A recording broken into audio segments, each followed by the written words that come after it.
So the final session for today, I think, ties everything together really well. And again, in spirit of being vulnerable, this is something I've had to learn on my own, which is very committed to customer success, obviously at Gainsight, but not realizing the strong connection between making our teammates successful and our customers successful. If we're constantly critiquing our teammates for churn or issues and not celebrating them, we're never going to make our customers successful. So I'm really pleased to introduce the leader of this panel, my Chief People Officer and one of the best people I've ever hired, Carol Mahoney from Gainsight. Carol, why don't you come up here? I think, there you go. Awesome. I didn't hear that, but okay. Hi, Carol. How you doing? Hey, good. Awesome. Good luck. Thank you. I love it. Hi. Come on in, panel. Okay, so we're between the drinks and now. So just for 1 minute, I don't know about you, but I need to stretch. We're going to stretch. Come on, guys. Do it. That's all. Right. One big stretch. 1, 2, 3. Yeah. Who's fired up? Woo! Okay. Feels good. All right. That's brilliant. We did it. Thanks. Have a seat. Just real quick, the clicker. Thank you. All right. So I'm Carol Mahoney. I'm Chief People Officer at Gainsight. I joined about 7 months ago, and I've spent more years than I tend to want to share with you in the high-tech industry, helping companies grow and help them with their people solutions. And I'm really pleased to be here today. In our normal Gainsight fashion, here's a little bit of a little fun tidbit about me. I have a blog. It's not published, and no one can get in. But this is my sideline, is I write in my blog. It's called Laughing All the Way. And my dream is that I will put all the blog posts together someday and publish a book. So that's my little bit of childlike joy. Now, oh, good, some clapping. Yes, very good. All right, next I'd like to introduce Allison. Allison, as you've probably met her this morning, she's our Chief Customer Officer at Gainsight.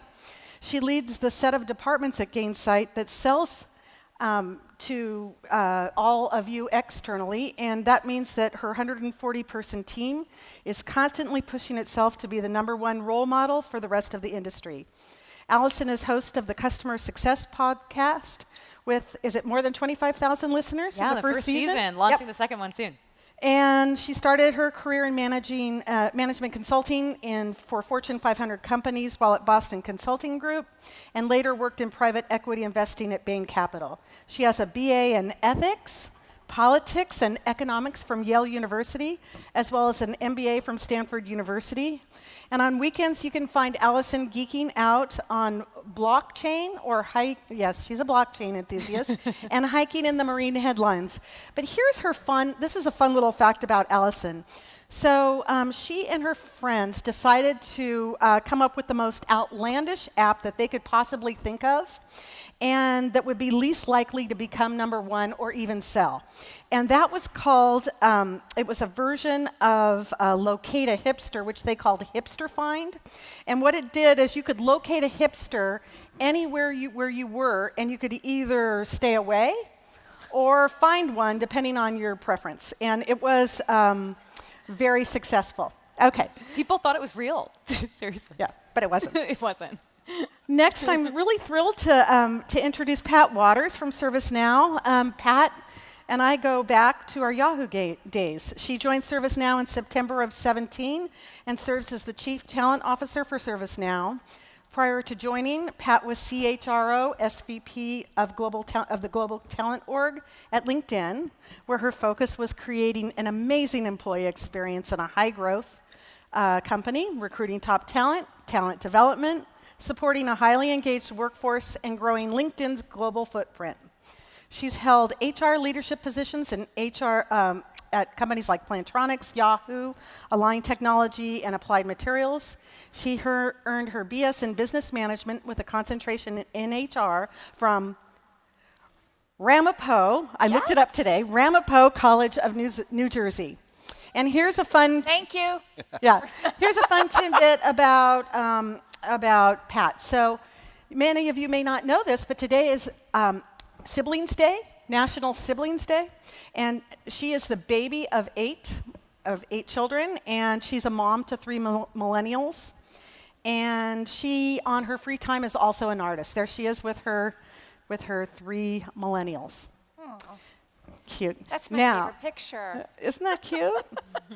Okay, and finally, last but not least, we have Dean Robison, who's SVP of Customer Success at ServiceNow for just under a year. He has 20 years of experience in Silicon Valley, most recently as Chief Customer Officer at InsideSales.com, and as a 13-year run at Salesforce with leadership roles in professional services, customer support, and M&A integration. He has an MBA from Santa Clara and a BS in systems engineering from the U.S. Naval Academy. Now, here's some fun childlike joy. Within the last year, he's raised a steer, 2 pigs, 52 goats, and 48 chickens. It's actually 56 goats now. We had 4 babies on the weekend. Are those the babies? Those are the babies Those are right the there. babies. That's Favor and her babies. Okay, well, good. So this is the illustrious panel. Yeah, well, good. Yep. We're more fun than we are informative. No, Yes. that's not true. Welcome to all of you, and I'm going to take just a minute to make sure that we have a little cheat sheet and we're all talking, the same information. First of all, I probably don't need to explain NPS to this audience. It's Net Promoter Score, as you're aware, and eNPS is based on the same principle as NPS, with E being employee. And in the case of eNPS, employees are the customers and the product is the workplace. And in our catchy panel title, which you may have noticed, the importance of teammate success in driving outcomes, teammate success is the proxy for eNPS, and outcomes is the proxy for NPS. Okay, now that we got that straight. The next thing to clarify is whether or not teammate success really does drive outcomes. So, in a word, the answer is yes. And we're just going to pretend that that slide came out like it was supposed to. What the slide would have showed you is a really, really pretty red. The first thing would be a red arrow down, and what it tells you is that people who, employees who would strongly recommend their employers are absent less, and the companies that they work at are not only rated higher by customers, but they're also more productive and more profitable. So there you go. What's not to like? This is all good stuff. Now let's hear from the panel, because it all sounds good. Truly, what is not to like? However, putting it into practice is a whole different thing. So I'm going to turn to you first, Allison. I know you've been measuring eNPS in your org for the last year. Why? And can you provide any examples of linkages between eNPS and NPS at Gainsight? Absolutely. It's something that I think about a lot. So I'll talk a little bit about the philosophy that we've been exploring at Gainsight, and then also walk you through actually a real story about the connection between teammate success and customer success that we've been through. So, I think the first thing is, starts with one of our values at Gainsight, which is success for all. And in success for all, there are 3 pillars or 3 types of stakeholders that we try to drive success for. And those are teammates, customers, and investors. And as part of that value, we hold up all 3 as being really important, which I think in itself is maybe a departure from some companies, right? I think traditionally we think of companies as primarily being about the bottom line, about payoff to investors, but we consider all 3 of these stakeholders. And actually, more recently, we've gone even further beyond that, and we've adopted this formula, which is that teammate success plus customer success equals investor success. And so in that formula, actually, we've indicated that there's an order in which this success needs to happen, right? That first you need to make your teammates successful, that in turn leads to customer success, and that's really what leads to investor success. So, last year, I published a blog post where, I've been doing a lot of reflection about teammate success on my team. And I'll say, and I'll describe an example of this in a moment, we've done a lot over the last 4 years. We've been through several reorganizations, some of which I blogged about on our website. We've been through our share of changes, and I can't say it's been easy. There have definitely been some really hard times. So we went through some reflection about like how do we make sure that we treat our teammates as clients themselves, just internal clients. And I think this is really an important part of servant leadership. If you believe that you're a leader that's here to serve, you're here not just to serve your clients, but also to serve a different type of client, which is your teammates. Some of you might remember the 5 pillars of customer success, which we launched about 2 years ago. And those 5 pillars are basically the ones listed here in this slide, up here. Managing a customer journey, managing risk, demonstrating value to your clients, driving expansion and advocacy, and managing cross-functional collaboration in service of your clients. Well, interestingly, if you think of your team members as being clients, there's actually an analog for each of these pillars for your teammates too, right? Like there's a certain teammate journey that we have to bring our teammates along, including new hire onboarding.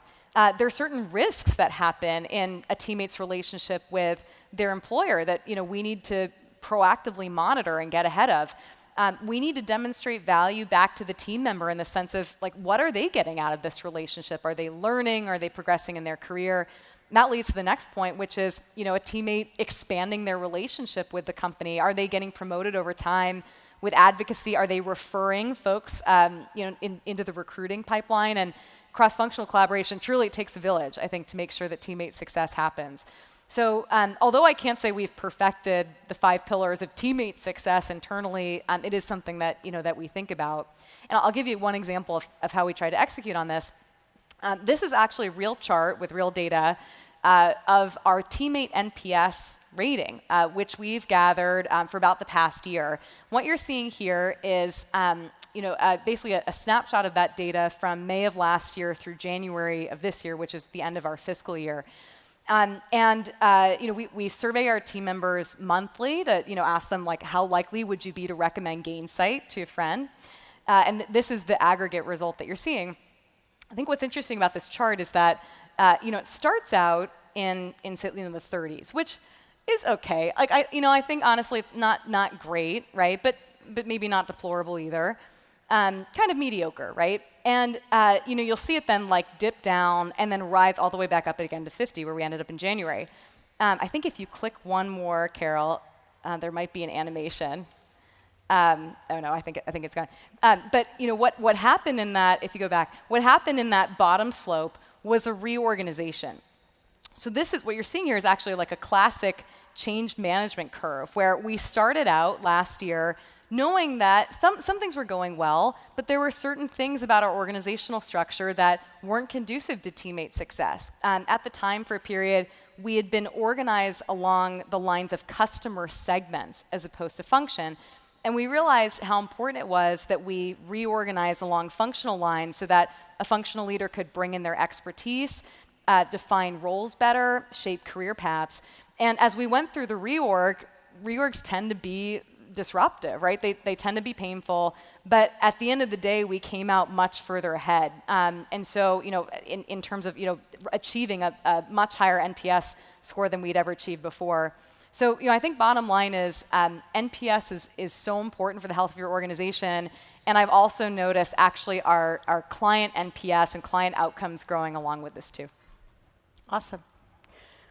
All right, Dean, I'm going to, here's the tabula rasa, the clean slate.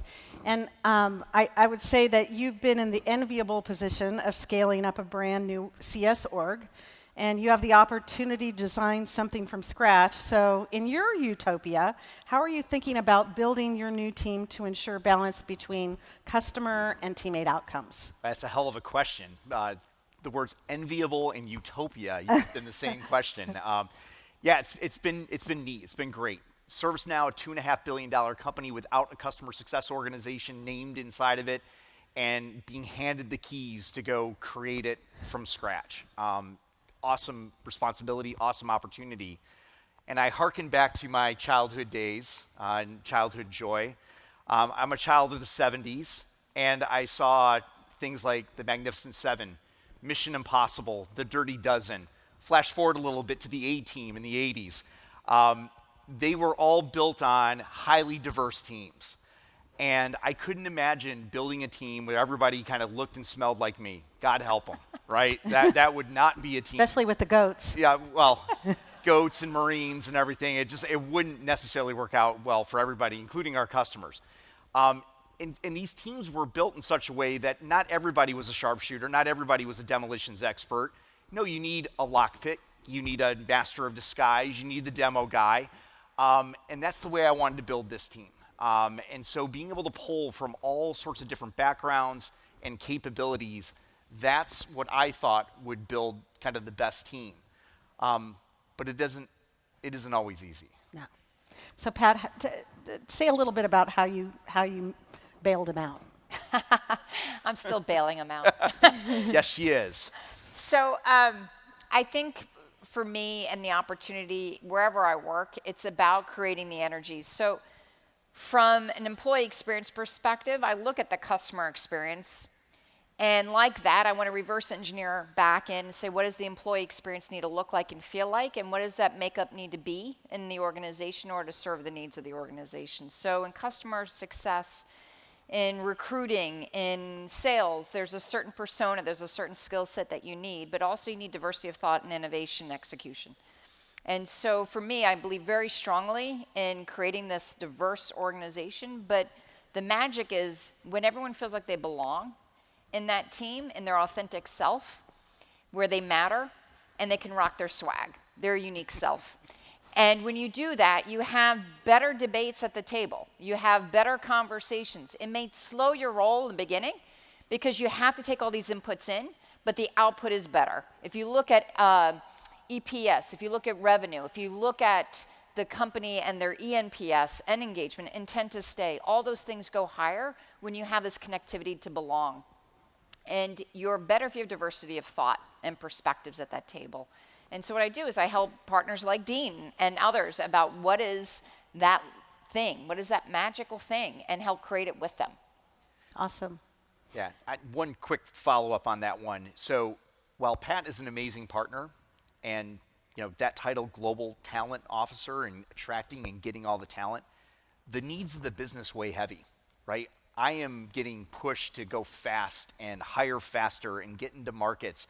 And I would love to take the time to find the perfect candidates with the right diverse mix. And it's tough. And unless you have some horsepower and some capabilities and experience to go find those folks and get them in quickly and get them enabled and onboarded and ramped and productive, holy cow, is that tough. Mm-hmm. So I lean on our global talent organization heavily because holy cow, I can't do it alone. Well, that rings true here for a minute because I've been in recruiting for a big part of my career, and I know that as much as we all try, the growth is never linear. It's not like, oh, we're adding and they come on board as soon as we need them. No, it doesn't work that way. So in a non-linear growth mode, it creates a lot of challenges. So how have you dealt with that? Gosh, again, supply and demand. So you need to have a mix, right? What are your regular full-time employees that help you recruit your pipeline, source, understand the talent market, work with folks like Dean, and saying, what is your talent challenges? What are your skills? And how do you organize your structure globally and locally? And then you have seasonality. So if you're actually, and globally the footprint is so different, if you have notice periods of 2 months out, you got to hire in October. So they're on board in January for that territory, for that sales kickoff. And so again, it's always about reverse engineering, I guess. Right. And then having a flexible workforce, contingent workers, contract workers, creating relationships with third parties that say, hey, this is where we have a seasonal sprint. And then having an amazing talent brand. If you don't have that, you're not going to have them knocking on your door. But in the meantime, while you're thinking of the recruiting, there's the poor teammates that are on the phones and in with clients and that are feeling the pain.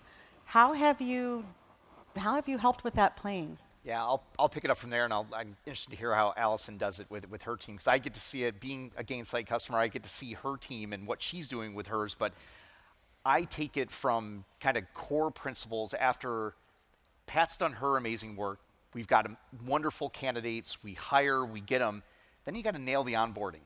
You got to get the basics right. the phone, the computer, the workstation, getting things sent out if they're far reaches of the world. I have one of my new team members in the audience. I failed him, Sangho. I missed a check mark in one of our onboarding checklists, and all of a sudden his computer on day one was not there. So I'm running around with my hair on fire, obviously it all singed off, trying to find him that replacement so he could get productive and get going. But it's just attention to those little things. And then what I did for the first wave of folks that we brought on board, any Star Trek geeks in here and understand the Kobayashi Maru? Yes. I create the unwinnable solution for them to get them through and on board and get them to understand what I wanted as far as a customer experience for our customer success professionals out there in the world. I pitted all of them against me. I was the bad guy. I was that typical CIO that was going to be, pardon my French, an asshole, that when they were getting their teeth kicked in and getting, really pushed at what did they need to be that great advisor to that CIO, they were put under pressure. They were put under the heat, and they all had to rally together as a team to beat me. And that onboarding experience, that enablement program that I put them through where they all had to kind of band together to figure out a way to beat me, what I figured out after the fact was a really, really, really good experience. So I would encourage, figure out that boot camp, that ability to get them through the fire, test their mettle, and get them properly ramped and enabled and onboarded is a really fun way to go. Cool. Allison, I know you've had we've been scaling quite a bit for quite a while, and I'm just curious how you've been able to address the employee experience during times of, rough growth. Totally. I tend to see a few things come up again and again when you're building a team. And I'll kind of list them out. One of them is people really want transparency, and it's honestly it's never enough. You can never be transparent enough. We try to have monthly all hands and other forums where folks can ask questions. Sounds like this is familiar yes. too. Second thing that tends to come up, I think, when you're growing is that a lot of people are promoted into positions where they haven't had experience in that position before. That doesn't mean that they're the wrong person. Actually, in a lot of cases, I think they could be the right person for so many reasons. But you really need to make sure that you have great training programs in place. I think when you're small and you don't have a lot of resources, that can be hard. And honestly, I don't think we've always succeeded in that area, but it can definitely help if you make sure that you're really supporting your managers. And I think a third thing that tends to come up a lot is, as you're growing, people want to see that their roles are growing with the company, that the company's not kind of leaving them behind. So especially recently, we've made a really concerted effort to define career paths and help people understand this. Especially with Carol's team's help. What does it mean to be a senior manager or a senior individual contributor? What are the objective criteria? And then let's develop a plan to help you get there. Yeah, that sounds familiar, Pat. Yeah, we're doing that too. We'll share notes. So good. Yeah, let's trade. Yeah. So we've run out of time, and we're going to need to wrap. But there is one question that came up. There's quite a few people voted on it on Slido, so let me repeat the question and give you the answer. It was, what are you using to measure engagement? I can answer for Gainsight. We're using Culture Amp. And we love it. It's been very helpful and very useful to us. How about We implemented you? Glint as our survey for both employee SAT and eNPS. And so we're going to be on our second round this spring. Cool. Okay. And just to wrap, we will not talk about burnout because we understand it. And let's do our takeaways. Dean, why don't you start? Yeah, so amazing. I didn't make this slide after Nick did his thing this morning. I had this when we talked last week and we were building this panel together. Making it human, I think, is super, super important. I'd love to harken back what Nick said this morning. For me, it's all about Leadership 101. It's all about taking care of people, getting those team members to take care of one another. Customer success is tough. Every day you're going in and fighting it out with the customer, you're fighting it out with the salespeople, your professional services folks, trying to find your way around there. Your team members need to rely on one another. And I would just, do your best to encourage that teamwork, that team atmosphere, because when push comes to shove, you really only have each other to rely on. And I try to foster that in the organizations that I've had the privilege of leading. And so for me, that unlocking that sense of belonging, having your employees feel their authentic self, and knowing how their culture add to the team. You don't copy exact, to Dean's point. And so you as leaders, you as teammates, if you can articulate why they matter, what their unique skill, their perspective, their experience adds to the flavor of what you're creating for yourself, your team, your company, and your customer, they will feel deeper commitment. So think about belonging. Great. Final takeaway I'd share with you guys is, you might remember 4 or 5 years ago when the customer success movement was really getting started, a lot of the focus was on how do you hire people that really care about their clients. And over the years, what we found is that's super important. It's also important to make sure that their great intentions can be developed into a system so that you're executing really consistently and generating those great outcomes for your clients. We need to do the same thing in teammate success. We need to systematize those great intentions that we have toward our clients, that the fabric itself of your working relationship is truly human. Great. Well, I want to thank you all for listening. It's almost time for drinks. I want to thank the panel. Thank you. Excellent. Just so you guys know what's next, go outside to Success Fest. We're going to have the band Tainted Love. We'll have art cars. We'll have food trucks and drinks. And I promise I won't perform. Tomorrow morning, 8:30 a.m., we're back here. We'll get to hear a lot more about elements and the science of customer success. Thanks, everyone.